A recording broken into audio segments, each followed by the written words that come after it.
We have done the web analytics review and we have that deliverable. We're going to hop into step 2, which is user experience, user interface and information architecture, right? So user experience and information architecture analysis is really want to understand what the current user experience is and information architecture setup is. Now, you can do a lot of this with a web analytics review, but I would personally go through their project or through their website, through their digital product, and see if I could find any kind of bottlenecks or things happening.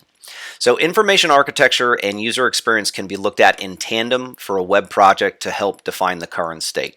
We really want to do the following. With UX, we want to determine what target audience the website application caters to, determine the flow most users take to convert, determine what might be hindering users from converting, what bottlenecks are there. And IA, information architecture, we want to determine which content types users engage with the most, determine how many unique content types there are. And we can perform things like a designless information architecture test using something like TreeJack, which I'll give you the link to. And again, you can even use like a tool like Hotjar, right? To place on your existing site to really glean more information about the users and how they interact with the current site. Now, there are all these different attachments here, and guys, you can view these attachments. There's 2 down here, but you have a beginner's guide to the UX audit. UX Booth has a beginner's guide, how to create information architecture for web design. Lucidchart is a tool that helps you actually create, behavior flows.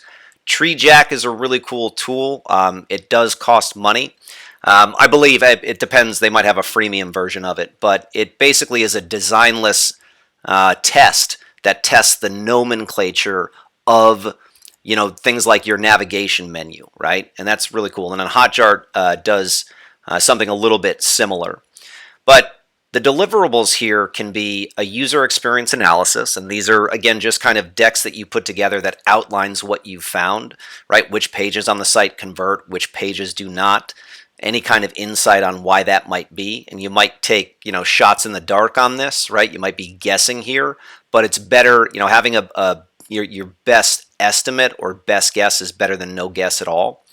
An information architecture map that can show a visual hierarchy of the content types. So depending on what kind of site or project you're working with, content types can be different things, right? You can have products, you can have sub-products. Like in hotels, you can have your rooms page, your offers page, things like that. And then all of those different content types within there can be beneath that.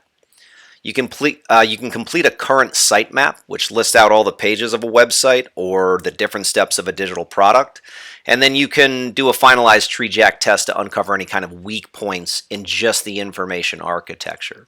But guys, I would spend some time if you're not sure how to do a UX audit, because you can even do a UX audit without having analytics data, right? There's a lot of things you can do there. So I would suggest spending some time on this particular card, okay?